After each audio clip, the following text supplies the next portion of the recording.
এই জন্য সবাই দোয়া রাখবেন। এই জমির মধ্যে বন্যার পানি উঠে গেছিল, নাইলে আরো 4-5 দিন আগে এই ক্ষেতগুলো বাচ্চা সার দিলাইলাম। হইলে এখন আজকে 2 দিন যাবত বন্যার পানি নামে গেছে। ইনশাল্লাহ এখন যে বাঁচতাছি গাছগুলো বাইসা সার দিয়ে লাগবো।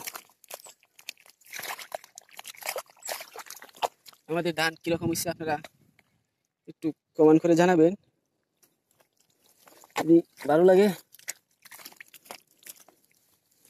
বলবেন।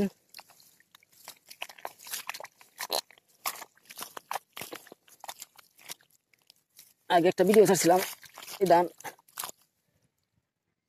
তলে যেতেছি, হালকা একটু বাসা আছি, আপনাদেরকে দেখাইছি ভিডিওটা। এখন আজকে আবার এই দেখেন ধান ইনশাল্লাহ আপনাদের দোয়া অনেক সুন্দর হয়ে গেছে।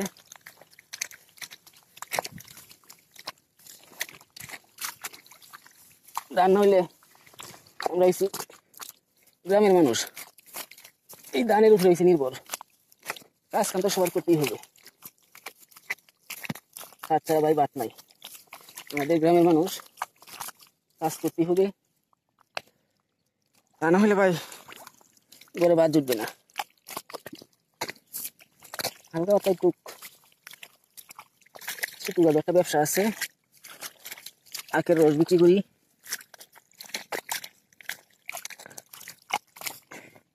এই দুইটা মিলাই আর কি কিছু রকম সংসার চালাই যেতেছি আপনাদের দোয়া ও আশীর্বাদে।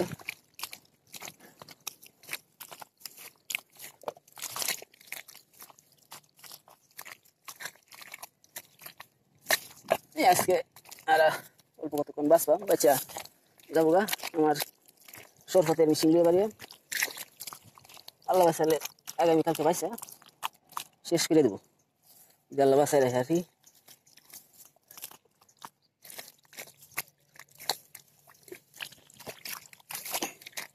এই যে দেখেন গাছ সত্যি এমন গাছ নাই, হালকা পাতলা গাছ হচ্ছে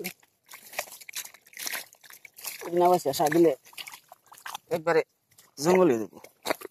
ধান তুলতুই না, গাছে বেঁধে দেবো।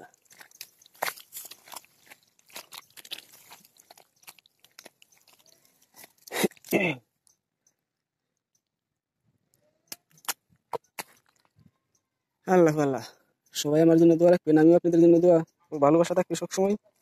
আপনাদের পাশে থাকার চেষ্টা করি ভাই। সবসময় হয়তো আপনাদের কাছে সব ভিডিও দেখতে পারি না, কাজে ব্যস্ত থাকি, চেষ্টা করি এরপরেও রাত্রে আমি কিছু হলেও আপনাদেরকে ভালোবাসা দেওয়ার জন্য।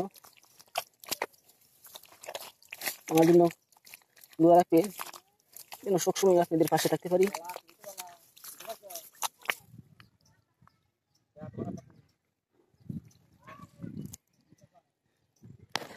এই পর্যন্তই ভিডিওটা রাখলাম। আসসালামু আলাইকুম, সবাই ভালো থাকবেন। বাংলাদেশ জিন্দাবাদ।